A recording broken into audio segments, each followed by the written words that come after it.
日本語カフェへようこそ。台湾で日本語を教えている日本人の春です。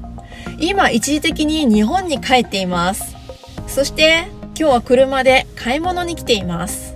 台湾ではよくこんな声を聞きました。日本は物価が高いですね。日本で生活するのは大変だと思います。またこんな声も聞きました。日本のレストランは夜遅くまで開いていませんね。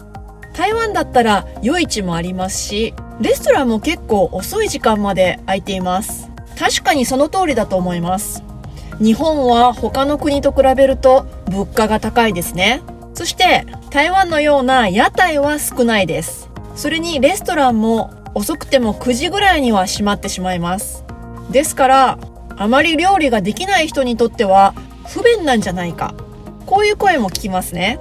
じゃあ実際日本のスーパーに売っているものはそんなに高いんでしょうか。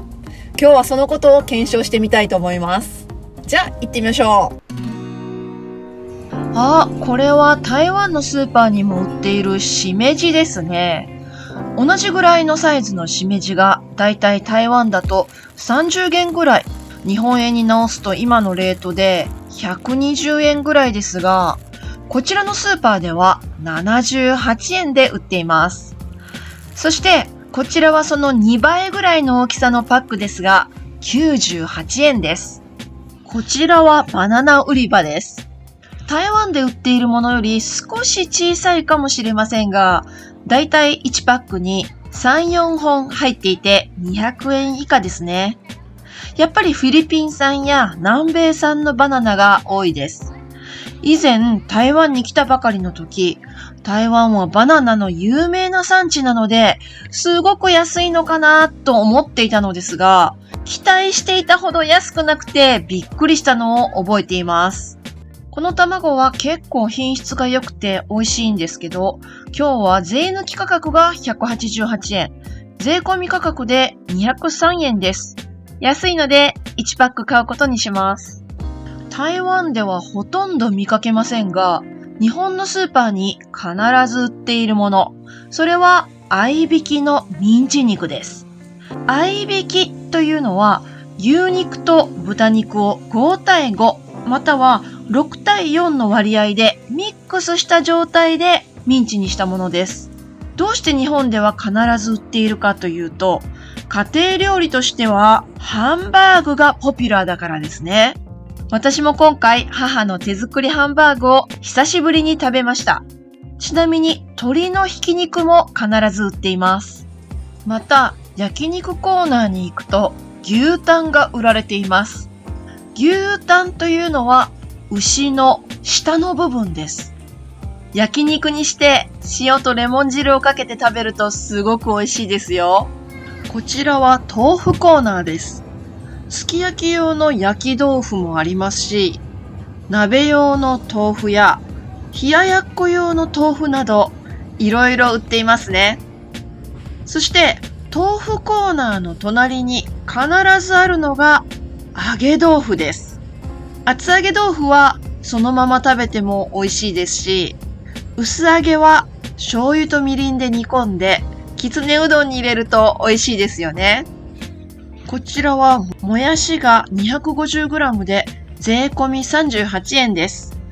台湾では 180g19 元で売っていましたので、やっぱりこちらも日本の方が安いですね。こちらはキャベツが半玉で78円。一玉だと税込みで149円です。皆さんが住んでいる地域ではキャベツの値段はいかがですか？さて、一人暮らしでしかも料理が苦手だという方たちにとって助かる冷凍食品のコーナーです。ここ数年で日本の冷凍食品も本当に進化しました。電子レンジでチンするだけでプロの味が味わえる冷凍食品については別の動画で詳しくご紹介しますね。こちらはお惣菜コーナーです。お惣菜というのはおかずのことです。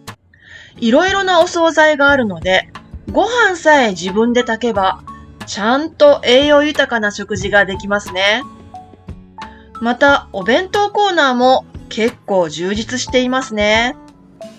レンジで温めるだけのパスタやグラタンなどの洋食もたくさんあります。洋食より和食が好きな方は、すき焼きやうどんなど加熱するだけで食べられるものもいろいろありますよ。また、材料と混ぜるだけで作ることができるいろいろな調味料もあります。料理が苦手な人でもこれなら作れそうですよね。そしてパスタソースも豊富です。これらを使えばスパゲッティを茹でるだけで本格的なイタリア料理を楽しむことができますね。夕方にスーパーに行くとお寿司やお魚や刺身類がかなり安くなっていることがあります。この刺身はもともと2980円でしたが、半額の1490円で買うことができましたよ。そして何よりも私が大好きなのはこのスイーツのコーナーです。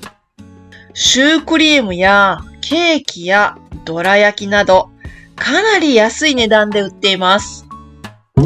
ケーキ屋さんで買うとすごく高いですが、私個人の意見としては、スーパーのデザート類も味の点では引けを取っていないと思っています。例えば、どら焼き一つをとってもいろいろな種類があるんです。買ってきたいろいろな種類のどら焼きを食べ比べてみますね。今回買ったのは、こちら、ふんわりどら焼き。見た目は普通のどら焼きですけど、ここにクリームが入っているものですね。と、いちごバターどら焼き。どんなものでしょうね。と、クリームたっぷり生どら焼き。確かに小豆も入ってるみたいですけれども、クリームがかなり入っているというどら焼きですね。これらがですね、なんと今日私が行ったスーパーでは98円で売っていたんです。めちゃくちゃ安いですよね。食べてみましょう。もう見た目は完全にどら焼き、普通のどら焼きと何も変わりませんね。ちょっと割ってみましょうか。割ってみたらこれがやっぱり普通のどら焼きと違いますね。小豆のあんも入ってるんですけども、クリームがかなり入っています。じゃあ食べてみます。美味しい。どら焼きにはただ小豆だけではなくてクリームがすごく合うんですね。これは別にケーキ屋さんに行って高いお金を出さなくても、このスーパーのどら焼きだけで十分です。はい、じゃあ次はこちらですね。いちごバターのどら焼きということです。もしかしたら小豆のあんは入っていなくて、それがいちごになっているんでしょうか。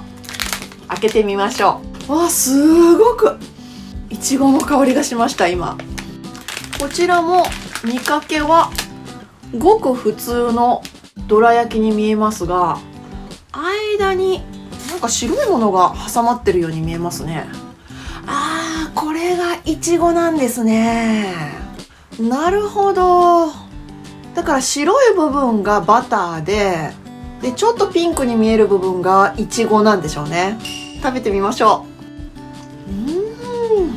う。これはもうすでにどら焼きではないですね。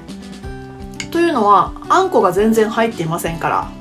でもこのどら焼きの良さは残っています。食感はどら焼きですね。横から見るとこんな感じです。実はどら焼きの中身はあんこじゃなくてもいいんですよね。よく考えたら。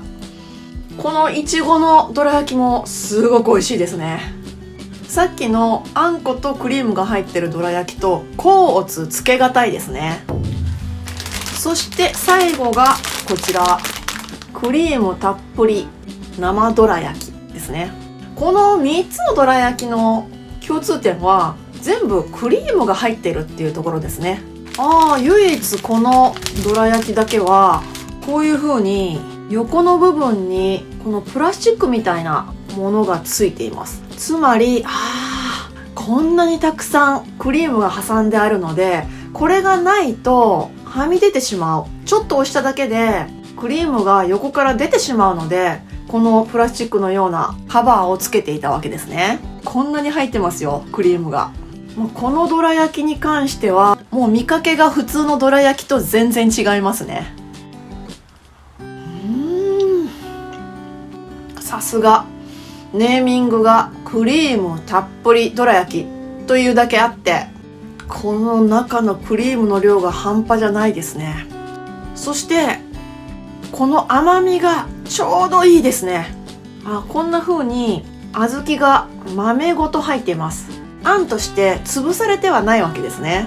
そして全体的にこの生地の部分もしっとりしていますね。この3つ、今食べた3つの中でどれが一番美味しいかっていうのはちょっと決めるのが難しい感じがします。ところで今回3年ぶりに日本に帰ってきてびっくりしたことの一つは、スーパーの支払いは機械でするという点です。全く慣れないことだったので、お金を入れる方向を間違えてしまいました。3年の間に日本もいろいろ変わりましたね。はい、わかりましたか？確かに日本は物価が高いです。でも実際にスーパーに行ってみると、台湾のスーパーと比べてもっと安く売っているものもあるということが分かりましたね。また、一人暮らしの人や料理があまり得意じゃない人のために、いろいろな冷凍食品とか簡単に作ることができる料理の素などが売っていることも分かりました。ですから私は個人的に日本で料理があまり上手じゃない人が一人暮らしをするとしてもそんなに不便ではないんじゃないかなと思います。また工夫をすれば食費をかなり低く抑えることもできると思います。じゃあこれからも日本語だけではなくて日本の生活や文化について皆さんにシェアしていきたいと思います。ではまた日本語カフェで会いましょう。はるでした。